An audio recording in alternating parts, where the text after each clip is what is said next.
Hello, everyone. Welcome to what might be my first YouTube video. This is supposed to accomplish two sets of goals. Firstly, to complete a project for school, and then I also kind of like sharing my experiences, and I think it might be fun doing this.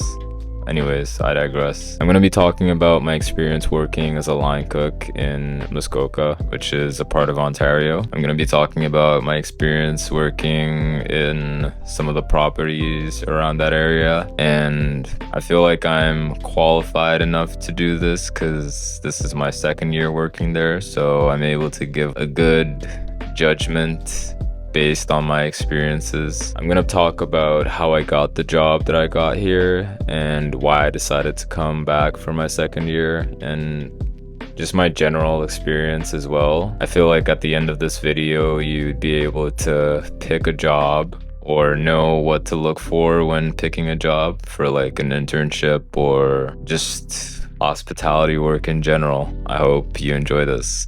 So, let's begin with a little bit of backstory. In the winter of 2024, I found an employer called ClubLink. Now, I go to a university that mandates the students that are in that program to kind of complete these co-op programs, they call it. So basically, a co-op is a part of your program where you go out and then do some kind of like on-site work in whatever field it is you're studying. We had to do 2 internships as part of the program, and to help students find jobs for their internships, they used to set us up with different employers at like career fairs where different employers would come to our school and like talk about their organization or their company or their property and tell us why we should work there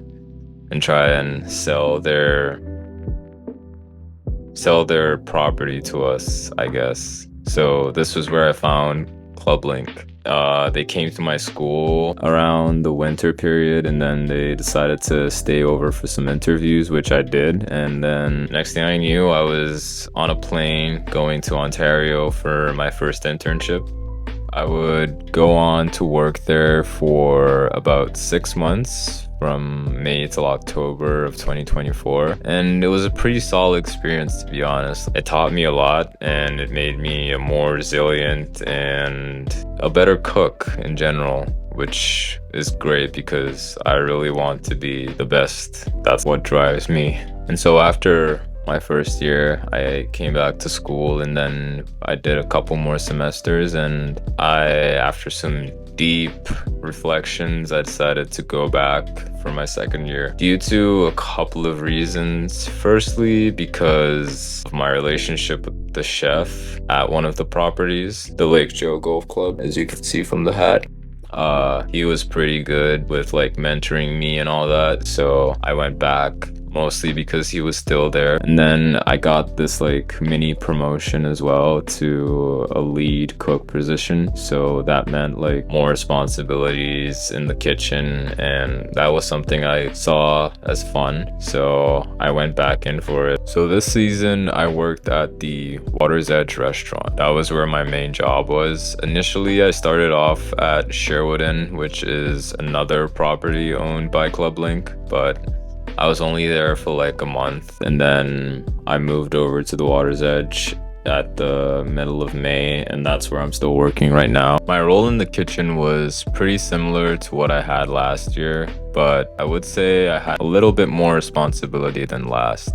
Firstly, because I had the opportunity to like work on some of the stuff that we put on the menu, and like my voice, I felt, was a lot more acknowledged this year, even though it was hard for me to get that point across at first. But I feel like now I've had a good chance to know my teammates a lot better, and they all respect me for who I am. So most of the time in kitchens or wherever I am, honestly, I'm usually the youngest person in the room. It was no different here at first. Like, no one understood why I was given so much responsibility or why I was given the job as a lead line cook, like everyone thought, oh, why is this teenager telling me what to do or trying to teach me something? Like, what does he know?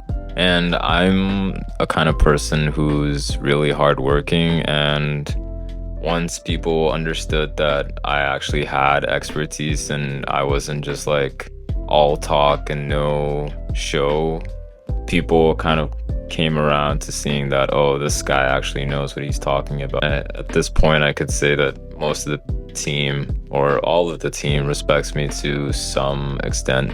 Speaking of teammates, I think this year our team was, compared to last year at least, our team was kind of average, to be honest. I mean, we had like a few people who I would say were like the backbone, but then majority of our team had either not worked in a kitchen before. Yeah, most of them had never worked in a kitchen before. And for people who haven't worked in a kitchen before, it's always best to come with a learning attitude, which a lot of them did not have. And sometimes I felt a lot of them didn't really care or want to like improve or be better. I'm not judging, but this is my opinion or me sharing my experiences, and that's just how I feel anyways. I'm not really complaining about their skill set, but because like it takes a while to adjust and kind of like be good at something. But then at the same time, I expect even if you don't know how to do something, you should care about wanting to know how to do it.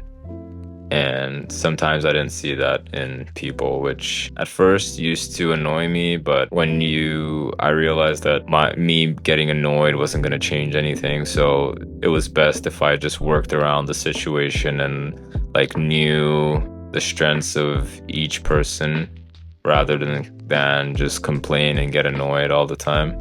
I think that also helped. One thing I would say to anyone that wants to work in a kitchen is to always try to be the best. Because the restaurant industry or the hospitality industry is pretty volatile. Like, not every day is gonna be busy. People get sent home, people get called off. And I don't know about you, but for me, it sucks getting called off because I plan my day to work. And when I'm told that I'm not going to work, it kind of sucks. So to prevent that, it's always good to be valuable. Like, if you are the least skilled person on your team, you're always gonna get cut no matter what, because like they just don't need you most of the time. But if you are like super valuable, like even when it's not busy, like everyone just wants you there because they know that like it's gonna be a better shift because you're there. Now, don't get me wrong, working in a kitchen does have a lot of drawbacks. Like,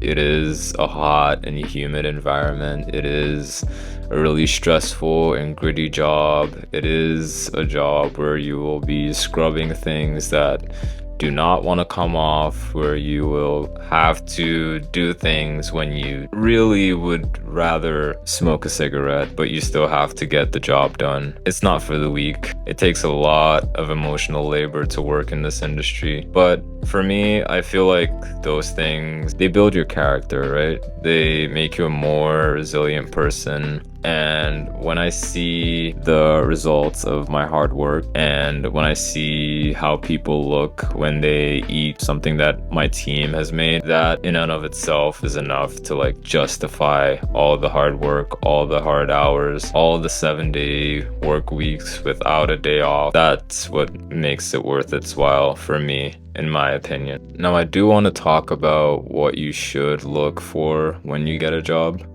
And a lot of people like to think that, okay, I'm just gonna find this cushy job where I don't have to work as much. That's easy to do. But the thing is, especially for entry-level jobs, you have to allow yourself to be used to an extent. I mean, it's not perfect. It's not a perfect system, but like for an entry-level job, your hard work will be noticed. Within months of working there, people will notice that you're a hardworking person, and they would promote you to do more things. Like, you might be hired as a dishwasher, and then at the end of the season you would be on like salad station, maybe fryer station, whatever. Because like in hospitality industry, there is a lot of turnover, right? You could start the season with like 8 cooks, and then at the end you have like 5 because some people leave, some people get a better job. So there's lots of mobility and there's lots of movement all the time. So I would say just don't go out there looking for like the perfect job that's not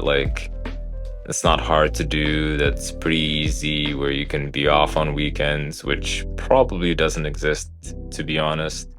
Yeah, those kind of jobs don't exist. What I would advise you to look for a job where your supervisors or bosses are willing to mentor you and train you to be better.